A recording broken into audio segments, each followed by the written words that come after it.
One of Hollywood's most hotly anticipated movies is finally here. That would be Creed 2, the sequel to the revival of the Rocky movies from the 70s and 80s. I have a confession to make. I've never seen any of the Rocky movies. Reboots and remakes are such a huge part of pop culture. I'm Stephen Marsh, random Toronto writer. I'm Ashani Nath, senior editor at Flair.com. I'm Donovan Bennett, host and writer for Sportsnet. It's as if mainstream Hollywood has stopped thinking of new ideas. It's like resuscitating and remaking old films and old shows is all they want to do.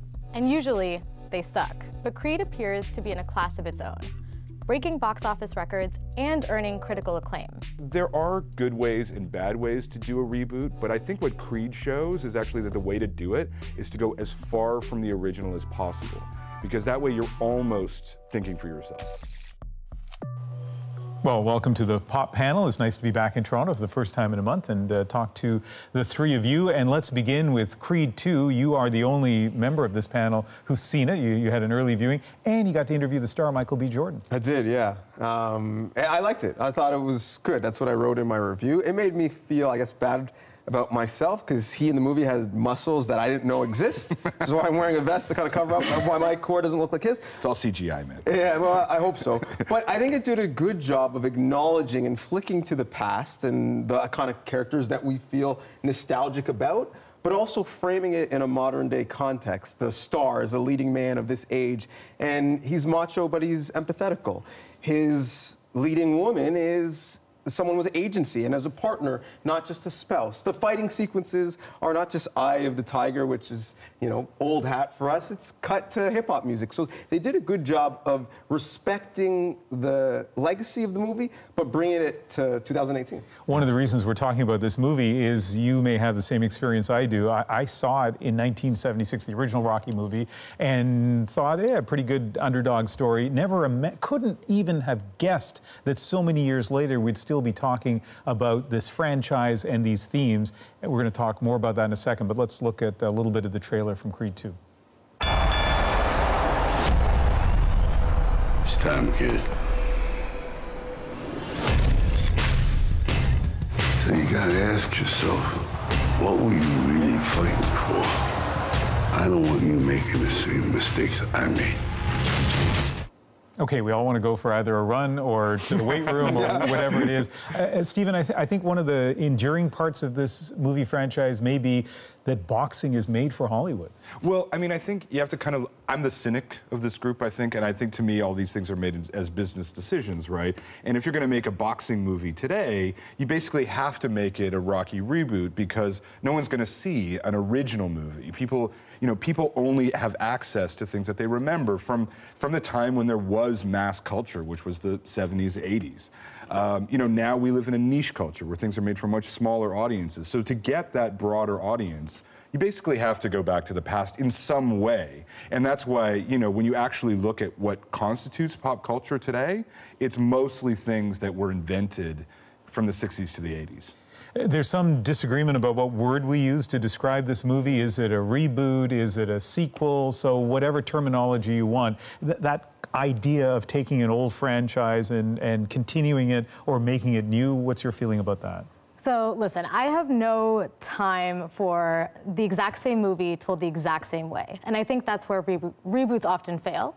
What I think Creed and some other movies are doing that works is reimagining or reinventing stories or carrying on a story in a way that targets a new demographic or brings new demographics into the story. So I know, like, for example, Ocean's 8 wasn't the best movie ever, but it gave a chance for women to see themselves in these roles and in a franchise that they previously weren't part of. And I think there's power to that. How did you feel about Ocean's 8? It's my least favorite thing when they do this, when they did it with Ghostbusters and they did it with Ocean. Like, make a female-centered heist movie like they did with Widows. With Widows. Yep. This is way better than taking some worn-out franchise and then putting in the, you know, exact demographic or more the political virtue that you want to see reflected into these things. It's so lazy to me. And it almost always leads to bad movies. I mean, I don't think it has to be either or, though. And I think that's where a lot of the conversation gets stuck, is it doesn't have to be Ocean's 8 or Widows. I think Ocean's 8 helped open that door, start conversations that are now leading to Widows and more movies like that. It started a conversation about why is this movie so bad? I mean, those are the conversations that started. But there's still young women who are going to look up to that movie and say, oh, that's really cool. I can be a lead. I can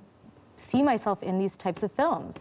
Last word on this topic, Donovan? Yeah, I mean, think whether it's requels or spin-offs. Requels, I like branding that. exercises is more closer to what it is. Sure, but I think the situation matters. So maybe Lion King, telling it again, exactly the same, but with new technology, would work. But bringing back Boomerang today with some of with new characters may not work, right? So I think certainly the situation matters, but with Rocky, it does work. Right? It does work because they've respected some of the things in this era that wouldn't play as well. Any chance you're going to watch? Oh, I Creed think 2? I'll see it for sure. And you?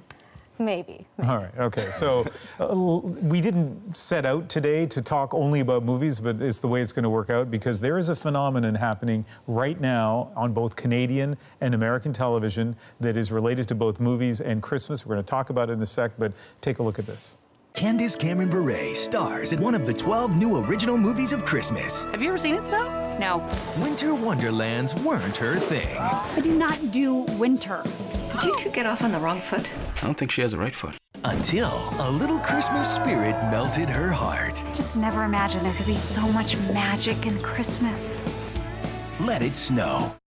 Okay, stay with us. I worry that there's somebody who's been flipping around the channels and ended up seeing that and thinking, oh, something horribly wrong just happened on the National. So the reason we're showing that is that the Hallmark company has made a series of movies that have appeared on the, I think it's a Hallmark channel in the United States. The W Network here is playing, I don't know, 22 of them, one almost every night. You've seen some of them? I've seen one or two How of would the you Hallmark describe ones. them to the audience? They are exactly the same every time. I like to compare it to like the Christmas dinner. You know exactly what you're going to get. There's going to be turkey, there's going to be stuffing, there's going to be mashed potatoes.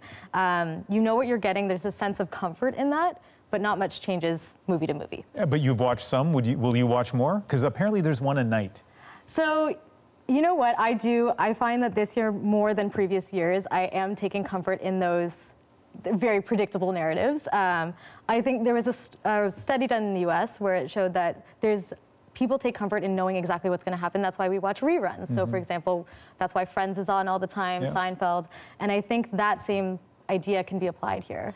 So somebody in my house who shall remain nameless has been watching these, and I began by mocking them, but I have to say that after a while, there is some weird, strange comfort in having them on. Also spotting the Canadian cities where many of them are shot. I'm a little afraid to ask you this question. Hey. Stephen, how do you feel about No, whatever gets you through the night. Hallmark phenomenon? I mean, you know, it's 2018, it's dark outside, it's cold, you're in Canada around Christmas, like, you should just watch whatever is going to make you feel okay, and whatever's going to make you feel like the world is going to turn out all right. That's what Christmas is about. Even for people who aren't religious like me, it's like, you know, things are going to be okay. So yeah, of course there should be these movies. You described yourself earlier on in this edition of the panel as the cynic on the panel, but it turns out that it's not true, because this guy is when it comes to Christmas movies. He's more angry. Your review of the Hallmark phenomenon? Yeah, I mean, they're not for me. And I mean, but they're not for me. And I think your analogy of comfort food is a great one, because if